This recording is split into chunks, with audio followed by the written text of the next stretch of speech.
Welcome to episode number 74 of the Blitz Take. I am here with Chris Fowler, who covers Clemson football, and I'm interested to hear what his thoughts are on Clemson blowout victory over Appalachian State 66-20 to improve to 1-1 on the season and everything Clemson.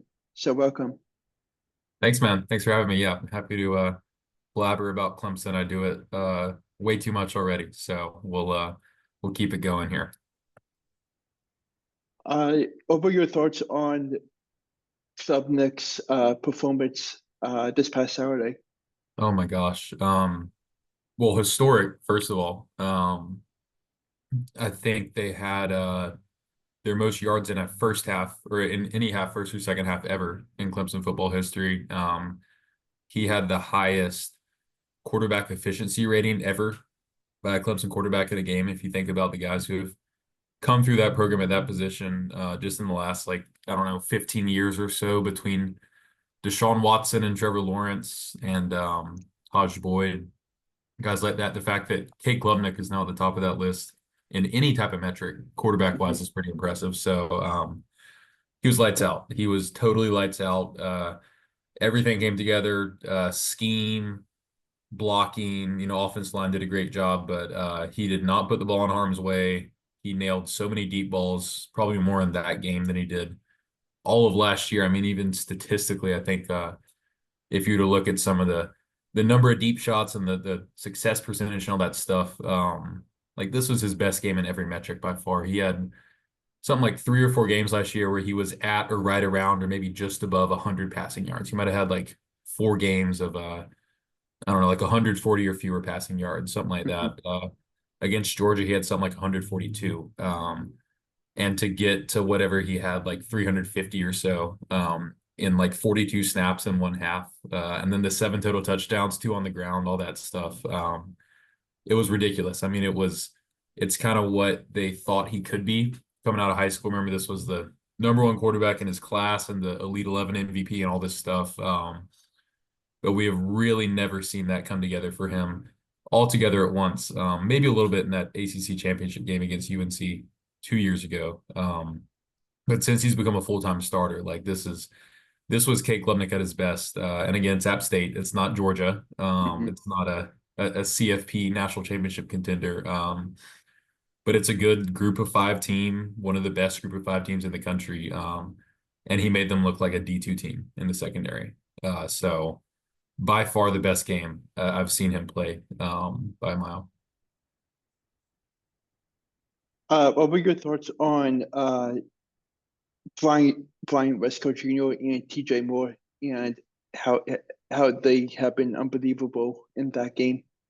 Yeah, unbelievable is a good word. For context, these are 2 guys that I think played like 19 snaps combined between the 2 of them against Georgia, and had 2 catches, 2 targets, 1 apiece. None of that happened until the 4th quarter. So they were an obvious talking point all week. You sign these 2 5-star guys. Dabo Swinney has talked about those guys as kind of the reason behind why Clemson didn't go into the portal as aggressively as they did at other positions like offensive line in terms of seeking out like a big-time wide receiver or a veteran wide receiver and all this stuff.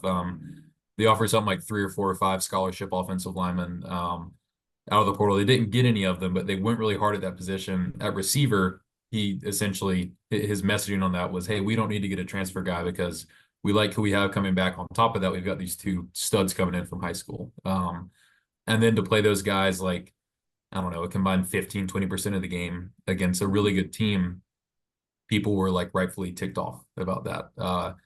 But good to get him going early. I mean, you throw up a deep shot to your freshman receiver on one of the first plays of the game and see what happens. And you saw what happened. Like they weren't going to lose the game after that. I mean, I think he ran, I saw it on Twitter earlier today, like 21.9 miles per hour Wesco did on that first 76-yard touchdown, which was I think it was the highest speed tracked, at least by this one analytics group. I don't know if it was, all of D1 or all of Power 5, something like that. But I mean, fastest speed in the country last week. And, he's got 100+ yards by the end of the quarter. TJ Moore gets in there in the second quarter. That was what that offense needed, and it's what those 2 guys needed, because if the precedent you said is that these guys are going to play, what, 19 combined snaps in a game. At the end of the year, that's probably not looking too good statistically. And guys come to schools like that to play and play early, and you got to give them those opportunities. So, for Wesco to start, for Moore to come in as kind of maybe their fourth or fifth receiver, it seemed like, in terms of rotation, and do what they did. Great for Clemson, great for them, great for their trajectories. You just kind of wonder why it didn't happen one game earlier, at least to some degree. These are true freshmen. There's an acclimation process, and Georgia's a really good defense. But yeah, it's kind of, I think, mixed feelings among Clemson fans. And me as a media member too, seeing that happen. The first thing I think whenever he's cruising in for that touchdown, outside of like, oh my gosh, okay, here's the first play. Let me make sure I'm tweeting about this and marking this down and keeping note of this for my game story, is essentially, why the heck did this guy only play 12 snaps against Georgia? So that's kind of like an unsightly, infamous week one error that'll probably linger over Clemson this season. But if those two guys keep playing like they did against App State, I don't think many people are going to care at the end of the year about how little they played in game one. So yeah, they were pretty electric. I was actually reading a recap from Yahoo Sports last night, gathering some information for this episode, and I came across in the first quarter alone, Wesco had the longest Clemson receiving touchdown, 76 yards since 2022. Phil Maffa had the longest Clemson rushing touchdown since 2019, and Klubnik had 4 completions of 29 plus yards. Yeah, they're all those accolades in one quarter. Like it felt like one of those classic games. Like, you remember, you would turn on a Clemson game, especially early in that Trevor Lawrence era, and they'd be up like 50-7 on Louisville or Wake Forest or something like that, with just these ridiculous offensive numbers and the type of like just total butt kickings that those really truly elite teams will put on another team sometimes. And not just an FCS team, but like the type of butt kicking they can put on another team in a conference game or a non-conference game against a group of 5 school. That's what that was for Clemson. That was like a good old fashioned, at least by their standards, like what they've been used to doing over the last few years. In the last 3 years, we have not seen anything like that. And the stat you just read, like, those back that up. Again, no passing play of that long since 2020, no rushing play of that long since 2019. And yeah, that I think the Klubnik one was the most revealing one to me, because big plays happen sometimes. There's busts, guys get open, you can scheme that well. But for him to have those 4 completions at 29 plus it was, or something like that, like he had more yards on like 4 completions in the first quarter against App State in however many minutes they possessed the ball, which wasn't much because they kept on scoring as soon as they got it. More passing yards on those 4 catches than he did in the entire game against Georgia. And that kind of tells you the story right there. I think App State's secondary might be like, I want to say all-time bad this year, but they played really poorly against Clemson, didn't do themselves any favors. Some of those touchdowns were wide open to a level that I felt there had to be some sort of bust or like fundamental miscommunications and stuff that they have to get corrected. Because some stuff was just like, it looked like it was less like a group of 5 Power 5 matchup, more like a Power 5 versus like a D2 at times. And that's not App State's standard. Like, this is, again, like I said, one of the best group of 5 teams in the country. I think they had not lost to a Power 5 team by more than a touchdown in their last 8 instances of playing a Power 5 team. So they've kept these games close. They don't get blown out like this. So it's kind of a chicken and the egg. Like, is that because Clemson was so good on offense, or is it because App State might be really, really bad on defense this year?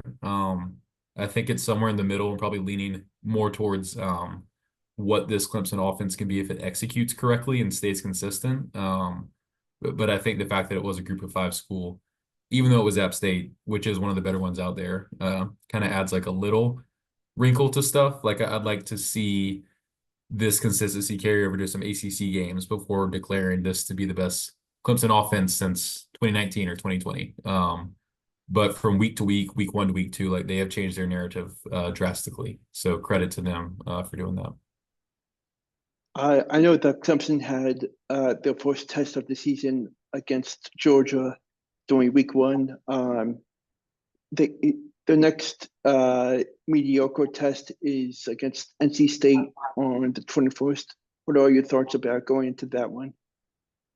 Yeah, I don't know. I mean, NC State, if you've watched them at all this season, I mean, on prime time in week one on Thursday night, I think it was, and they're struggling against the FCS team, and they're down in the fourth quarter to Western Carolina, and they end up winning and getting a few touchdowns on them to make that final score look a little bit less unsightly, but that's not a great way to start out things. And then obviously you just get boat raced by Tennessee and Charlotte in one of those bigger, quote unquote, bigger games that fair or unfair, there's kind of a stigma surrounding them, especially under Dave Doran, that like these are games that they traditionally don't win.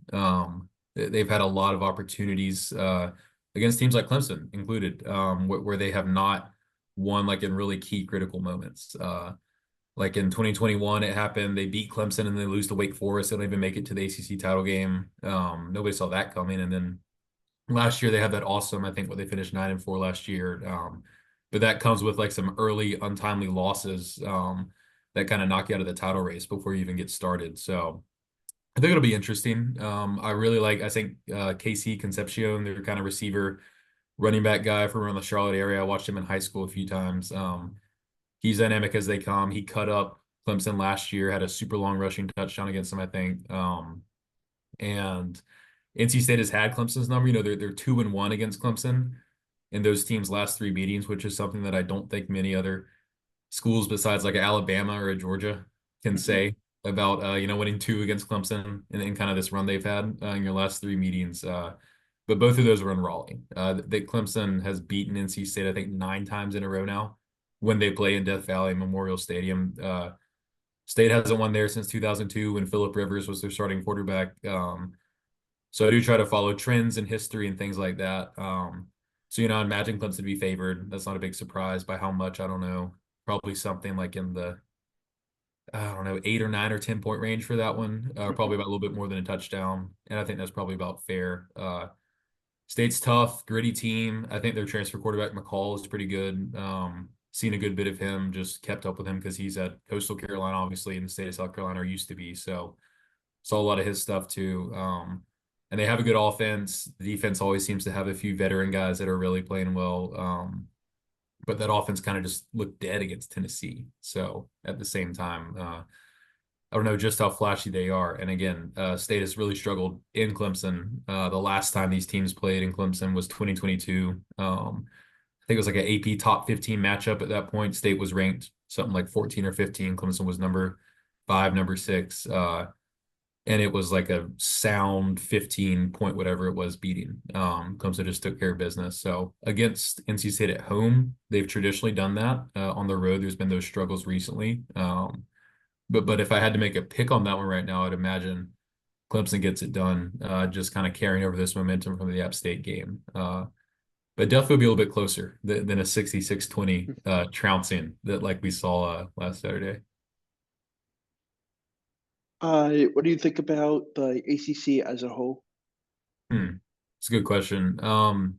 Florida State, man, is a shock to everybody, myself included. To start out with 2 conference games is tough. Like you don't really get the opportunity, like even a Clemson got, where you lose by 31 points to Georgia. But that does not impact anything with your ACC schedule, and that's so important now with the 12-team playoff and the fact that the top 4 highest ranked conference champions, which again are going to be those Power 4 school conference champions every single year, getting a first round bye. Like that is the realistic goal that any ACC team can shoot for, and that's what Clemson has kind of shot for and talked about this whole offseason. And Dabo Swinney was really quick to frame that after the Georgia loss, the fact that the only thing that this changes for Clemson in terms of their season goals is they can't go undefeated. They could still cruise through ACC play, go 8-0, win the ACC title game, and be in the playoff, boom, just like that. So I think Florida State losing those first 2 more or less kind of knocks them out of that race just as they're getting started, which is tough, but probably deserved. They lost 2 games to unranked teams and did not look really good at all on offense or defense in doing that. So that's been a fascinating twist early.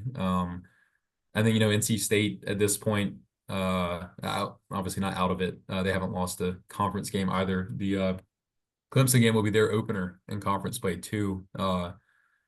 So they always seem to stick around. They'll probably win 5 or 6 ACC games automatically, just kind of what they've done under Doran recently. But I wouldn't say they're kind of up at the top of that betting favorite list right now.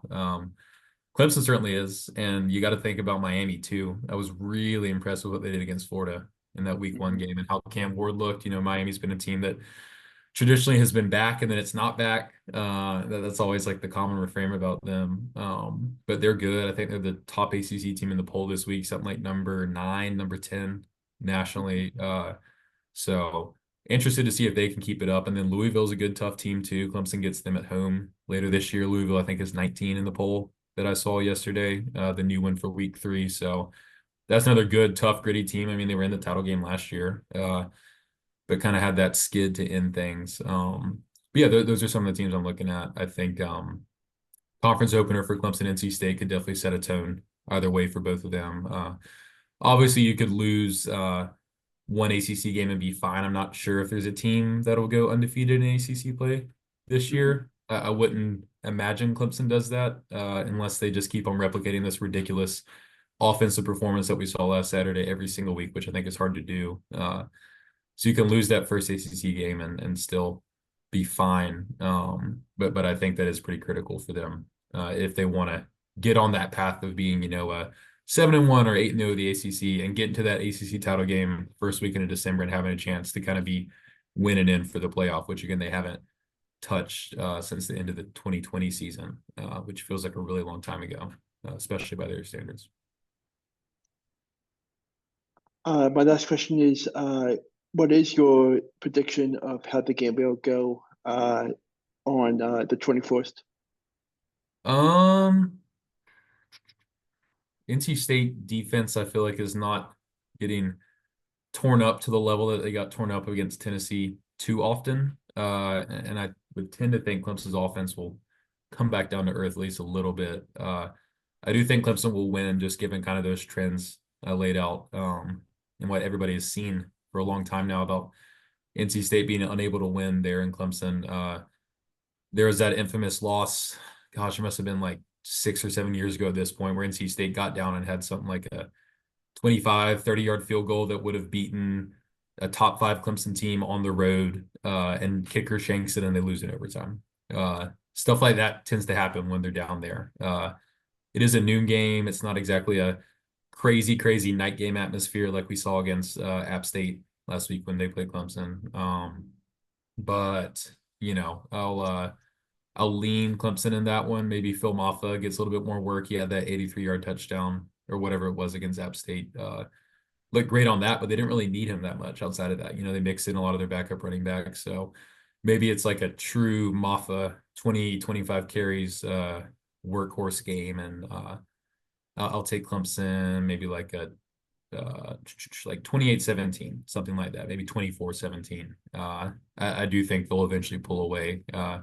They love to start slow and then kind of pick things up in the middle 8, which is those last 4 minutes of the second quarter and the first 4 minutes of the the third quarter, excuse me. Clemson has traditionally been really good in that little kind of chunk of time.